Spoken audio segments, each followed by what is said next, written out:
The summer of 2010 in Bellwood, Vermont, brought long, quiet evenings and warm winds that whispered through tall pine trees.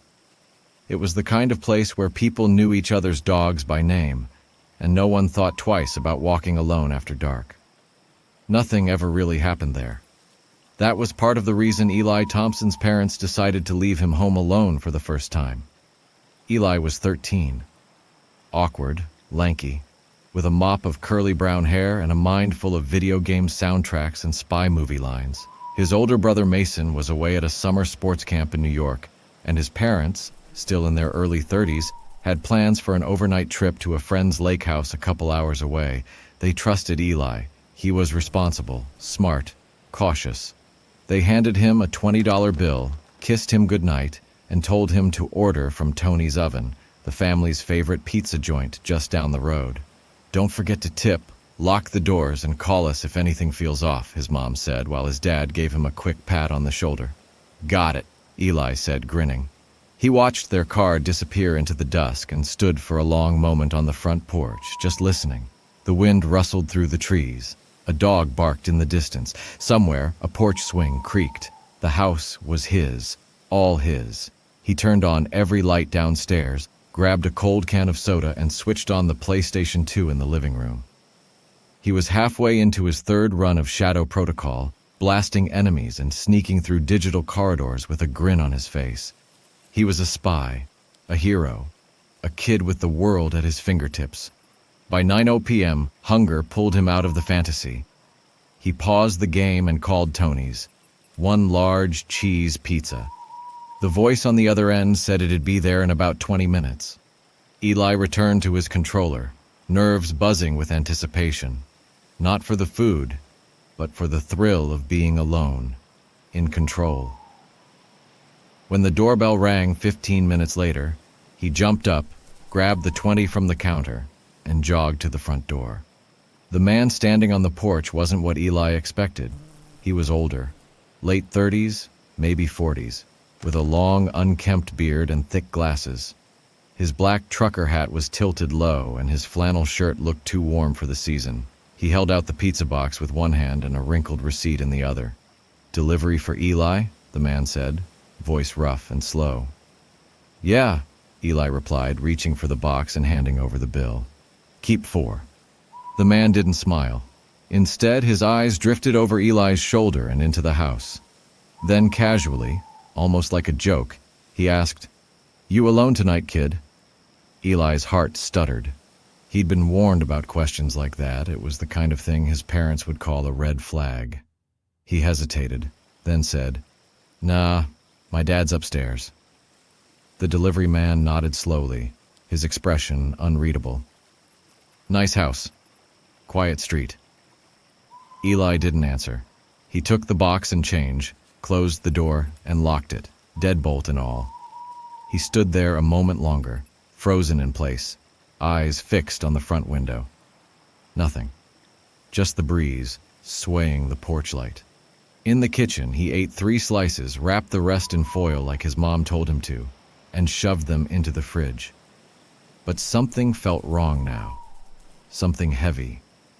He tried to shake it off, returned upstairs, sat back in front of the game. But the silence of the house pressed against his ears.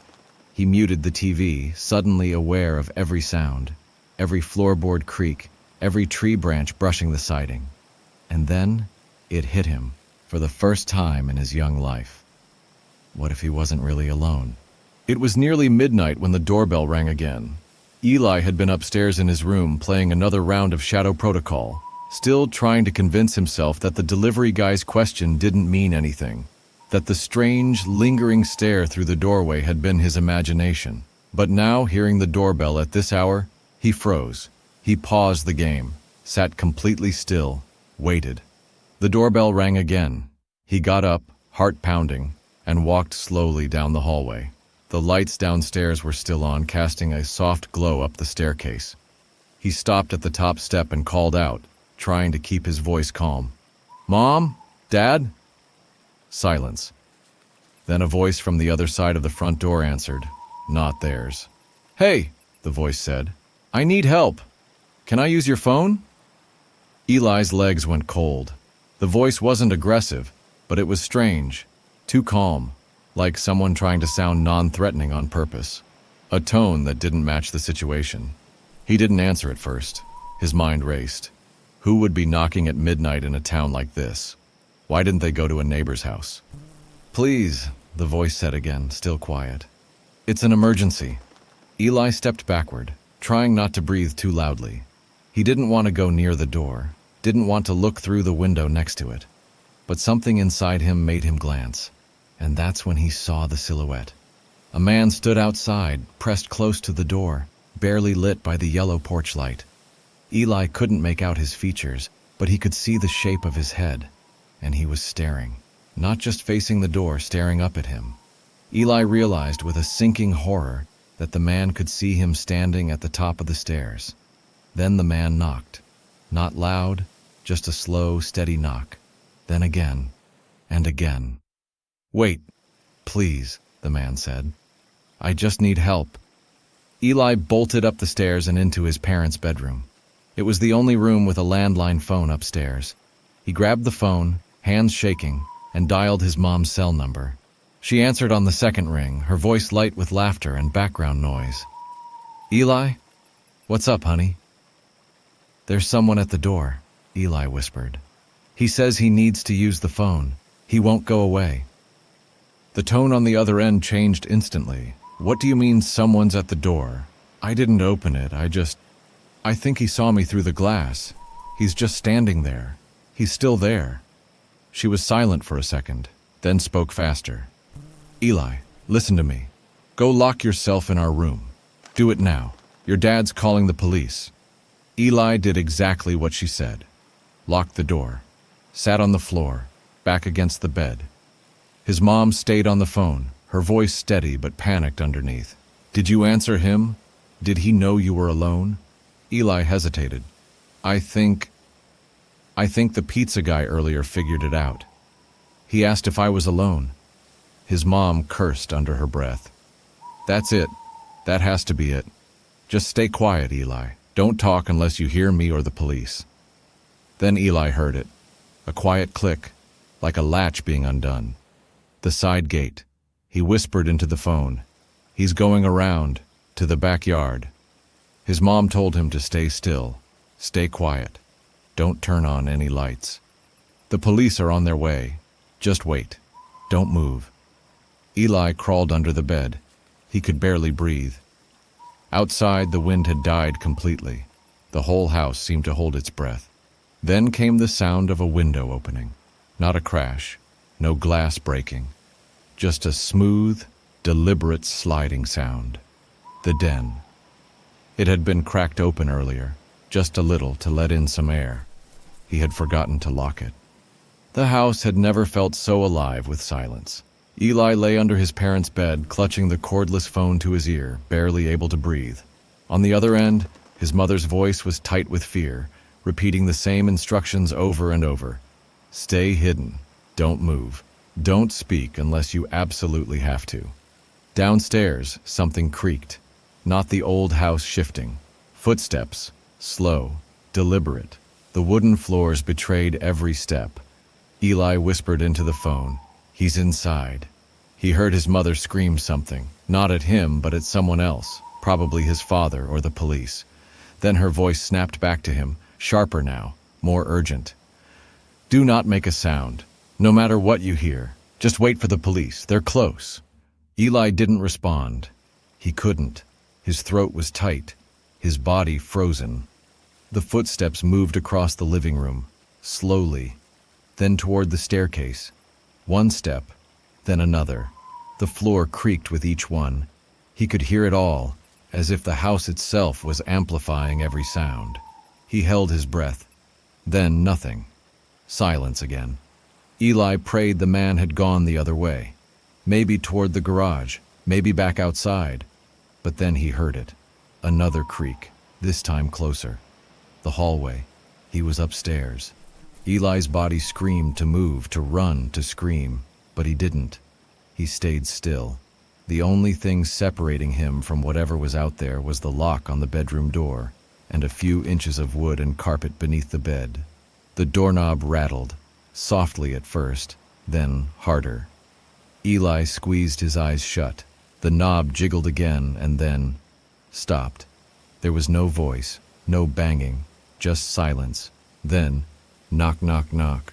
Slow, almost polite, like someone testing how thin the boundary really was. Another pause, then footsteps. Back down the hallway. Eli opened his eyes just enough to see shadows moving past the bottom crack of the bedroom door. Then, stairs, creaking again. The man was going back down. The phone buzzed slightly in his hand. His mother was still there. "They're pulling up now," she whispered. "Just hold on a little longer. They're outside." But Eli didn't hear any sirens. No voices. Just the house. Still. Waiting. And then, all at once, heavy boots. Several. Running. A voice called out, firm and loud. "Eli Thompson, this is the police. Are you upstairs?" Eli didn't respond at first, unsure if it was real. His mom said, "That's them. Go." He crawled out from under the bed, legs shaking, and unlocked the door. Two officers were already on the stairs, one with a flashlight, the other with his hand on his holster. Eli ran to them, breath catching in his throat. Downstairs, two more officers moved through the rooms. The back sliding door was wide open. The curtain swayed gently with the night breeze. The house had been entered, and whoever was inside was gone. The house was filled with flashing red and blue light. Eli sat on the living room couch, a scratchy blanket over his shoulders, while an officer knelt beside him with a notepad. The others were checking the doors, shining flashlights into corners, speaking in short, clipped voices over their radios. "Did he say anything?" the officer asked. "When you saw him?" Eli shook his head. "Only that he needed help, that he wanted to use the phone." "And you didn't open the door?" "No, I just looked through the glass." The officer nodded, scribbling something down. "You did the right thing. You stayed calm. That's good." But Eli wasn't calm. He was shaking.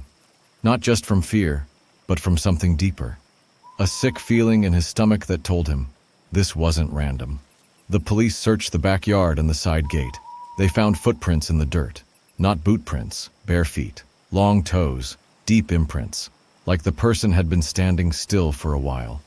Eli's parents arrived 15 minutes later.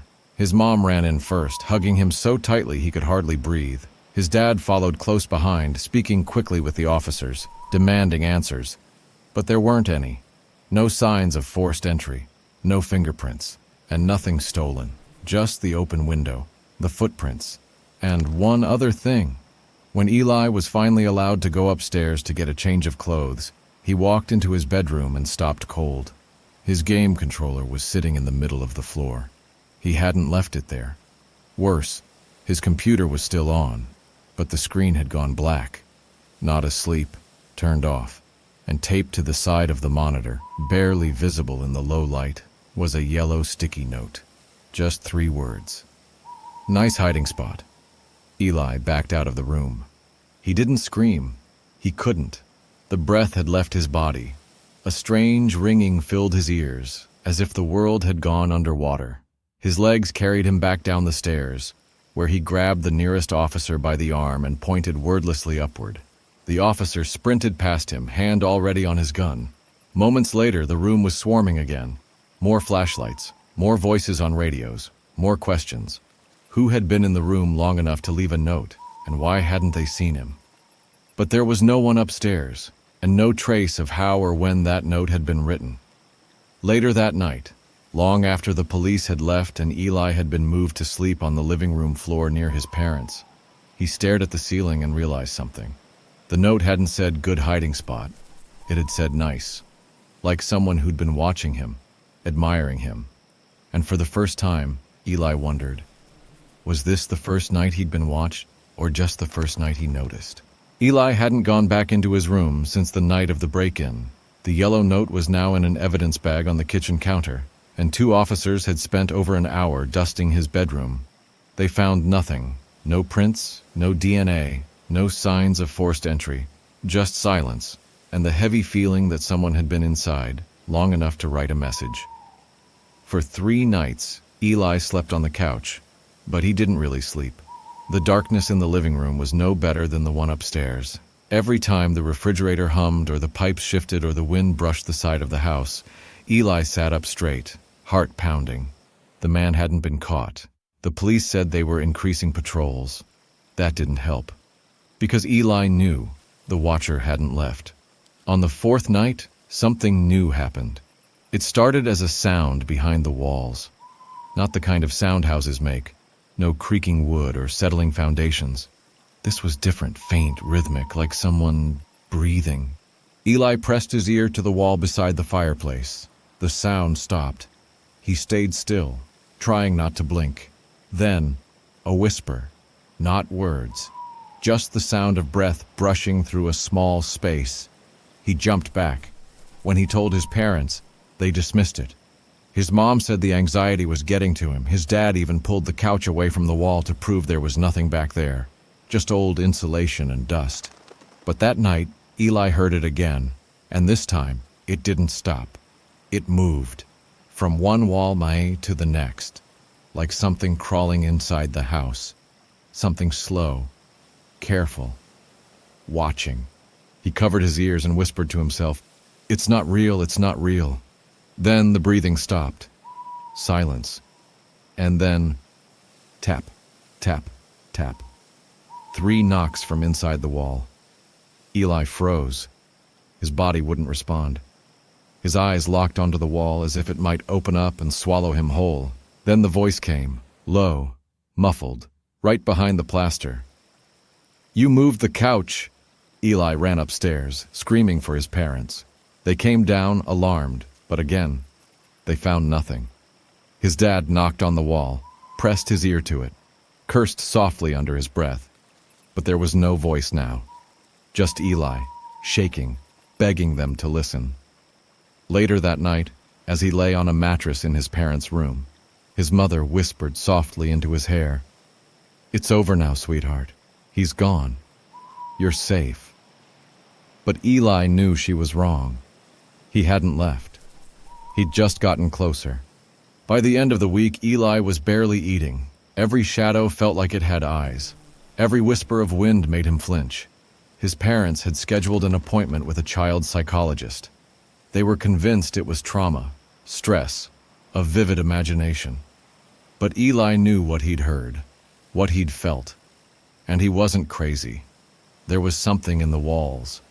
And whatever it was, it knew his name. That morning, while his parents were in the kitchen whispering about doctors and counselors, Eli stood at the bottom of the stairs staring up. There was a spot at the end of the hallway upstairs, just past his bedroom, where the floor always creaked strangely, too hollow, too deep. He climbed the steps slowly, heart thudding. When he reached the hallway, he pressed his foot to the spot. It groaned beneath him. He knelt, ran his fingers along the wall beside the baseboard. Then he felt it. A seam. A thin line, almost invisible, cutting a square shape into the wall. He dug his fingernails in. Nothing moved. Then he noticed a small gap behind the radiator nearby, barely wide enough to reach through. He slipped his hand in and touched metal. A latch. He pulled.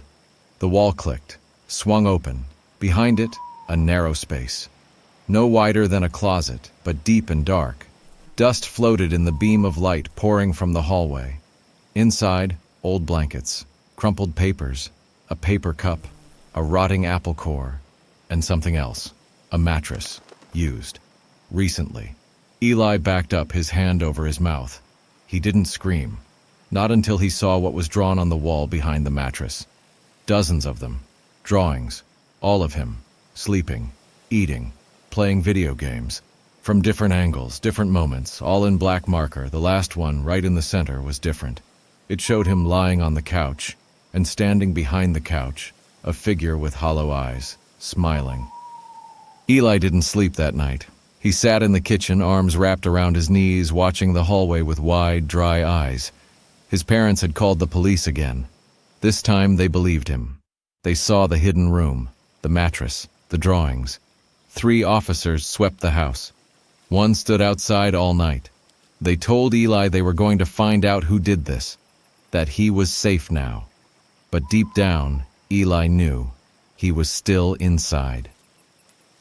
That night, around 2:17 a.m., the electricity went out. The house fell into perfect silence. No wind, no buzzing appliances, no light. Just darkness. Eli's flashlight flickered weakly. Then he heard it.